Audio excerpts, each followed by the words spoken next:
candidats sur les bulletins de vote. Cette deuxième composante, c'est un deal. Tout comme pour la libération de Nelson Mandela le 11 février 1990, celle de Sonko et de Bassirou s'est accompagnée de deals. La question est de savoir avec qui et quelle en est la teneur.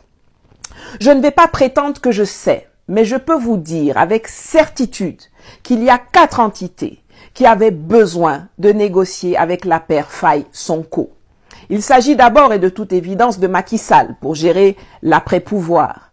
La deuxième, c'est la France, également une évidence, puisque c'est elle qui a le plus à perdre avec une sortie du Sénégal de l'UEMOA et du franc CFA, dont Dakar héberge le siège de la Banque centrale.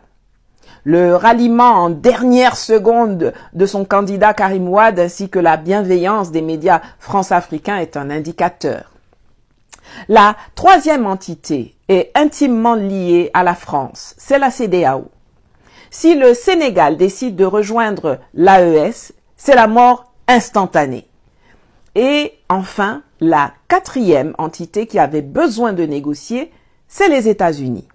Le Sénégal est le siège des principales institutions onusiennes pour l'Afrique de l'Ouest, comme l'UNESCO, l'UNICEF, le PAM, l'UNHCR, l'UNOWAS. Mais surtout, en compétition géopolitique avec la Chine et la Russie et à la recherche d'un siège africain en Afrique de l'Ouest pour le commandement militaire américain en Afrique, qui est jusqu'ici basé à Stuttgart, en Allemagne, les USA préfèrent nettement composer avec des réformateurs comme Sonko plutôt que de laisser le cancre Macron continuer d'instaurer le chaos dans ce pays stratégique du Golfe de Guinée, non seulement parce qu'il est nouvellement producteur de pétrole et de gaz, mais aussi parce qu'il est un des points de départ d'une vague migratoire en direction des États-Unis qui est centrale au sein du débat politique américain en cette année électorale. Un deal, c'est une négociation. Quand vous entamez les pourparlers, vous savez qu'il y a des choses sur lesquelles vous allez lâcher du lest, que vous allez abandonner. Et puis il y a des choses sur lesquelles vous serez intransigeant, auxquelles vous ne renoncerez pas. Négocier est une démarche légitime en politique. La question est de savoir qu'est-ce que Ousmane Sonko et Bassirou Faye ont peut-être accepté d'abandonner. Le temps nous le dira. L'exercice du pouvoir est différent de la conquête du pouvoir ou de son commentaire. Bassirou n'a pas encore prêté serment et dans les premières semaines, il faudra prendre connaissance des dossiers, découvrir tout ce qui a été caché, faire l'étude du réel, réadapter le programme à la réalité et gérer une administration et des forces armées confortablement installées depuis plus de 60 ans dans le système france-africain. Laissons-leur un peu de temps avant de juger et de les accuser de trahison, même si, quel que soit lambda, la vigilance est de mise.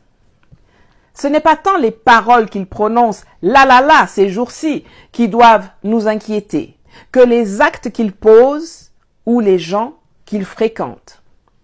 J'ai toujours regardé avec beaucoup d'appréhension la proximité entre Sonko et Succès Masra, cet individu sans scrupules qui marche joyeusement sur les cadavres de ses militants, des opposants et des Tchadiens pour satisfaire à tout prix son désir de pouvoir.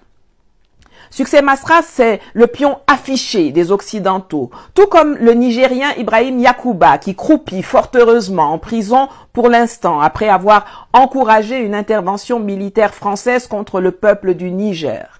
Ou bien l'autre zozo permanent des médias france-africains, Oumar Mariko du Mali.